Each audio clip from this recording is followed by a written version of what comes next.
बहुत बहुत स्वागत है एक बार जोरदार तरीके से फिर मेरे सभी फ्यूचर ऑफिसर्स का। ऑब्वियसली अगर आप वाकई में आर्म फोर्सेस में ऑफिसर बनना चाहते हैं तो मुझे लगता है आज जो डिस्कशन है वीडियो का ये सबसे महत्वपूर्ण है आपके लिए। और मुझे लगता है कि ये स्टेज अपने आप में सबसे बड़ा रोल अदा करती है आपके आर्म फोर्सेस में ऑफिसर बनने को लेकर के। तो चलिए इस वीडियो को तेजी के साथ शुरू करेंगे और एग्जैक्टली मैं चाहूंगा कि आज इस पूरे टेस्ट प्रोसीजर को आप गहराई से समझें और एग्जैक्टली इस पार्ट में सफलता लेकर के फाइनली आर्म फोर्सेस को ज्वाइन करने का सपना पूरा करें। तो आज का टॉपिक बड़ा ही इंटरेस्टिंग है कि एसएसबी जाने से पहले स्क्रीनिंग जो है टिप्स जरूर देख लेना and that you really must watch. Because अगर वाकई में आप चाहते हैं कि 100% स्क्रीनिंग होना, बिकॉज स्क्रीनिंग होना आप में एक बेहतर कॉन्फिडेंस लाता है, कहीं ना कहीं वो आपके कॉन्फिडेंस इन जर्नी को श्योर कर देता है। तो बहुत जरूरी है कि इस पार्ट में हम सबसे पहले सफलता पाएं और नेक्स्ट पार्ट पे तो सफलता मिलना ही मिलना तय है अगर आप यहाँ सफल होते हो। तो सबसे पहली चीज कि what is the key to get screened in the SSB interview.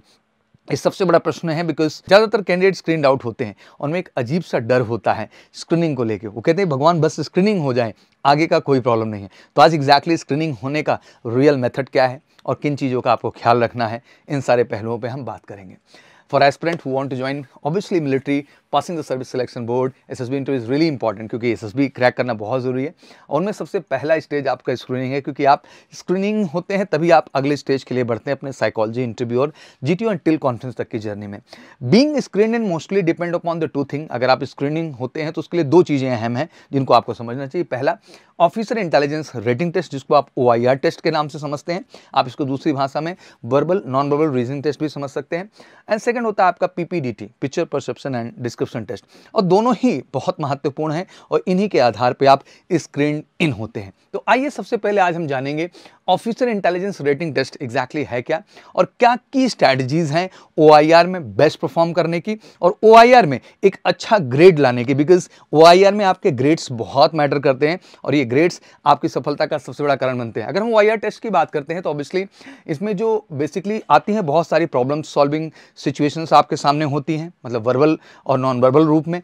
पहली लॉट ऑफ प्रैक्टिस ही आपको OIR में बेहतर कर सकती है, इस टेस्ट में अच्छा कर सकती है।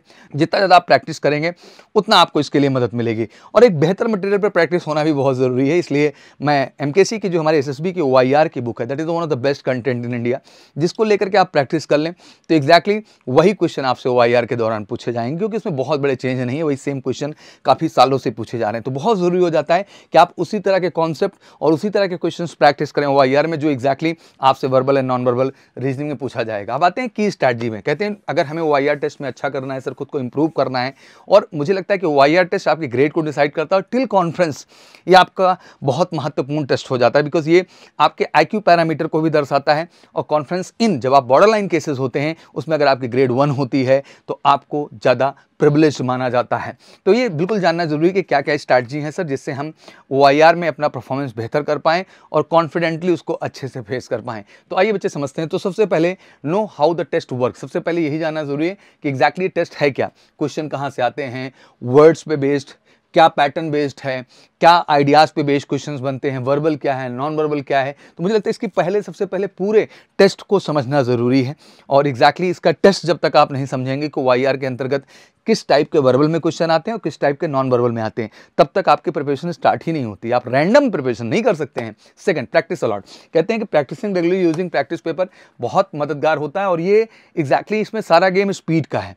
और कहते हैं ना स्पीड तो तभी बढ़ती है जब practice make a man perfect, क्योंकि आपका कमांड आ जाता है। तो ज़रूरी है कि जो वर्बल नॉन वर्बल के क्वेश्चंस हैं उनको सही बुक से प्रैक्टिस करना बहुत जरूरी है, जिसके लिए मैंने MKC के स्पेशल OIR बुक के लिए आपको सजेस्ट किया, जिसको आप मंगा सकते हैं। Work on understanding words. The verbal reasoning question test how well you can understand and figure out the written stuff. Practising thing like finding similarities and differences between words and understanding passages. ये बिल्कुल verbal का जो concept है ये आपको समझना होगा। Work on understanding word, कहीं ना कहीं वर्ड्स को समझना बहुत जरूरी है, क्योंकि वर्ड्स से रिलेटेड अल्फाबेटिकल बहुत सारे क्वेश्चंस बनते हैं, तो उसकी प्रैक्टिस ज़्यादा से ज़्यादा होना जरूरी है। Learn non verbal thinking tricks. Non verbal reasoning questions जो होते हैं कि बेसिकली अंडरस्टैंड करते हैं, शेप आपको समझ में आना चाहिए, पैटर्न समझ में आना चाहिए, पिक्चर समझ में आनी चाहिए। Get to know the common task like finishing series, understanding figure grids and solving puzzles. Figure out ways to spot pattern sequences and the connections between the visual things, you can solve problems faster. मुझे लगता है कि इसमें थोड़ा सा visualisation का भी game है, इमेजेस भी समझ में आनी चाहिए, आप में थोड़ा सा 3D और 4K वर्जन होना भी बहुत जरूरी है जब आप नॉन नॉन वर्बल में बेहतर कर रहे हैं। और एग्जैक्टली मैं कहूँ तो ऐसे जब सिमिलर क्वेश्चन आप प्रैक्टिस करते हैं तभी आप में कॉन्फिडेंस आता है। मैनेज योर टाइम वेल, कहते हैं कि वाईआर टेस्ट में टाइमिंग का सबसे बड़ा रोल है। तो आप जितना ज़्यादा मॉक देंगे 40 क्वेश्चन के वर्बल नॉन वर्बल, 30 क्वेश्चन के वर्बल नॉन वर्बल, वो आपको बताएगा कि आप कितनी देर में 20 मिनट्स में कर पा रहे हैं कि नहीं कर पा रहे हैं। नहीं कर पा रहे हैं तो आपको और प्रैक्टिस करके अपनी स्पीड बढ़ानी होगी। तो टाइम मैनेजमेंट भी ज़रूरी है। Look back and learn. और exactly mock test practice session के बाद जो आपका रिजल्ट आया है, दैट मीन अगर वो 80 to 90 जा रहा है तो दैट्स रियली गोइंग गुड, कोई दिक्कत का बात नहीं। बट उससे बिलो जा रहा है तो आपको फिर से पलट के देखना होगा, एनालाइज करना होगा कि किस तरह के क्वेश्चंस में आपको समय ज़्यादा लग रहा है या आपको नहीं आ रहा है, उस कॉन्सेप्ट पे आपको काम करना होगा, तभी आप बेहतर कर पाएंगे। और एग्जैक्टली मैं बड़े गर्व से कहूँगा कि एमकेसी की वाईआर स्पेशल क्लासेस होती हैं, स्पेशल टीचर्स हम देते हैं, स्पेशल प्रैक्टिस सेशंस देते हैं, जिसकी आप ज़्यादा से ज़्यादा प्रैक्टिस करके वो कॉन्फिडेंस अपने अंदर अर्न कर सकते हैं। Now let's come to the main part is the PPDT, क्योंकि ये भी बहुत महत्वपूर्ण सेगमेंट है और ये बहुत कुछ डिसाइड करता है। Picture perception and description test की जब मैं बात करता हूँ तो एग्जैक्टली इसमें सबसे पहले तो आपको पिक्चर की अंडरस्टैंडिंग होना बहुत जरूरी होती है, क्योंकि 30 सेकंड का समय मिलता है, हेजी टाइप की पिक्चर आती है, और जब तक आप में पिक्चर की ही क्लैरिटी नहीं है तो आप क्या समझेंगे कहाँ पिक्चर के पहले की कहानी, पिक्चर के दौरान की कहानी और पिक्चर के बाद की कहानी, और तभी तो एक कहानी तैयार होगी जो आप एग्जैक्टली स्टोरी के रूप में सजाएंगे। तो बहुत ज़रूरी है कि आप एग्जैक्टली ज़्यादा से ज़्यादा पीपीडीटी की प्रैक्टिस जरूर करें। आप ज़्यादा हेजी पिक्चर देखें, उसके सिचुएशन को एब्जॉर्ब करें, उसको सोचें और उससे एक स्टोरी क्रिएट करने का कोशिश करें जब भी अकेले आप बैठें। While all parts are important, narrating your story by yourself in the most important, followed by the how do in the things in the group discussion. क्योंकि नरेशन का मौका इसलिए भी मिलता है because some time fish market हो जाता है, ग्रुप के अंदर बहुत टैलेंटेड लोग आ जाते हैं, तो जो नरेशन पार्ट होता है ना वो आपकी क्रेडिबिलिटी को दर्शाता है कि हाँ आपने जो स्टोरी को लेकर प्रोजेक्शन है स्टार्ट टू इन, आपने बड़े ही अच्छे ढंग से वहाँ पे नरेट कर दिया है। तो ये इंपॉर्टेंट है। अब आते हैं कि स्ट्रैटेजीज पे। तो सबसे पहले look at the picture carefully. मैं बिल्कुल स्ट्रांगली इसको ऐड करता हूं कि आपको पिक्चर बहुत केयरफुली देखनी है। That mean you need to absorb कि what is all about this image, ये इमेज कहना क्या चाह रही है। until unless you're not involved in the picture, the story will not create in the right direction। जब तक आप उस इमेज को इन्वॉल्व नहीं करेंगे खुद के अंदर, वो कॉन्फिडेंस आएगा ही नहीं कि आप एक रियल स्टोरी उस इमेज को देख के क्रिएट कर सके। तो सबसे पहली चीज आपने पिक्चर को केयरफुली देखना है। Take your time to write, थोड़ा समय भी लीजिए। पिक्चर आई तुरंत शुरू नहीं होना है, पिक्चर आई ब्रेन में थोड़ा सा थिंक करो कि ये इमेज है क्या, what is all about this image, और फिर एक विजुअलाइजेशन के साथ, एक कॉन्सेप्ट के साथ, एक क्रिएटिविटी के साथ, एक साइंटिफिक अप्रोच के साथ, एक सोशल मैसेज के साथ आप बढ़िए कि आप एग्जैक्टली स्टोरी क्या करना चाहते हैं। तो बिल्कुल हरी अप मत करिए, थोड़ा सा टाइम दीजिए, सोचिए, सोच विचार के फिर एक बेहतर स्टोरी क्रिएट करिए, क्योंकि वही स्टोरी आपको नरेट भी करनी है, डिस्कस करनी है, कि वो लिख भर नहीं देनी है। तो एग्जैक्टली उसमें सच्चाई का होना बहुत ज़रूरी है।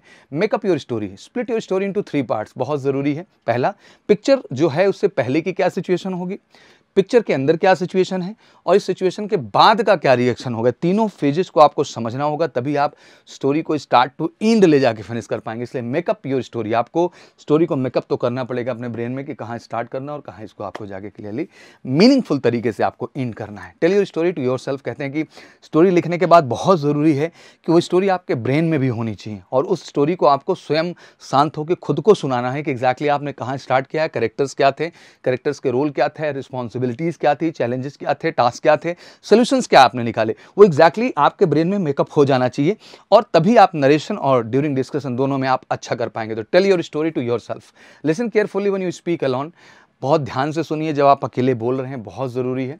एंड मुझे लगता है कि वो अटेंशन आपकी स्टोरी में कुछ कमियां भी रह जाती है तो उनको भी इंप्रूव कर देता है और आपको बेहतर बनाता है। Take part in the group discussion, जब भी इस चीज़ पे ग्रुप डिस्कशन चल रहा है उसमें पार्ट लीजिए, दूसरों को भी सुनिए, और उनके कुछ कॉमन आइडियाज़ अच्छे लगें या कुछ आइडियाज़ अच्छे लगें तो ज़रूर अपने स्टोरीज़ में भी उनको इंक्लूड करिए। स्टे काम एंड फोकस, मुझे लगता है कि ओवरऑल पीपीडीटी का जो सही मतलब है कि आपको काम रहना है, फोकस रहना है, ऑब्जेक्टिफाइड रहना, अपनी स्टोरी को लेके कॉन्फिडेंट रहना है कि हमने क्या लिखा है और क्या मुझे करना है, और जहां किसी का पॉइंट अच्छा लगे तो उसको एक्सेप्ट भी करना और अपनी स्टोरी में आपको इंक्लूड करने की कोशिश करना है। तो ओवरऑल एक जेनरस, जेंटल और up to the mark character आपको डिफाइन करना है कॉन्फिडेंट तरीके से, जहां आप ये रियलाइज करा दो सामने वाले को कि हाँ सर मैंने स्टोरी देखी है, मैंने लिखा है, मेरा कॉन्सेप्ट और थॉट प्रोसेस क्लियर है। और जब इस कॉन्फिडेंस के साथ आप खुद को प्रेजेंट करते हैं तो आप 100% स्क्रीन इन होते हैं। और एग्जैक्टली जो एमकेसी का ट्रेनिंग प्रोसीजर है, मैं बड़े गर्व से कहूँगा कि इसका हिस्सा बनते हैं। तो इसी पॉलिसी पे हम काम करते हैं, क्योंकि ज़्यादा से ज़्यादा प्रैक्टिस करा के आपको इस टेस्ट की सच्चाई पे हम ले जाते हैं कि एग्जैक्टली इस टेस्ट की एक्सपेक्टेशन क्या है और कैसे काम करके आप खुद को बेहतर कर सकते हैं। फिर इंतजार इंतजार क्यों कर रहे हैं? आप किसी भी एसएसबी एंट्री के लिए बिल्कुल जुड़िए MKC के साथ कॉल करके 9696330033 पर, और जुड़ करके हमारे साथ करिए बेस्ट प्रिपरेशन एसएसबी की श्योर शॉर्ट सक्सेस के लिए। बाकी स्क्रीनिंग को लेकर के कोई भी आपके दिमाग में क्वेरीज हो तो प्लीज़ कमेंट सेक्शन में मेंशन करिए, और मेरे फ्यूचर ऑफिसर्स इन वीडियोस को जरूर शेयर करिए, क्योंकि मैं जानता हूं देश के अंदर बहुत सारे भ्रम पैदा किए जाते हैं इन सारे टेस्ट को लेकर के।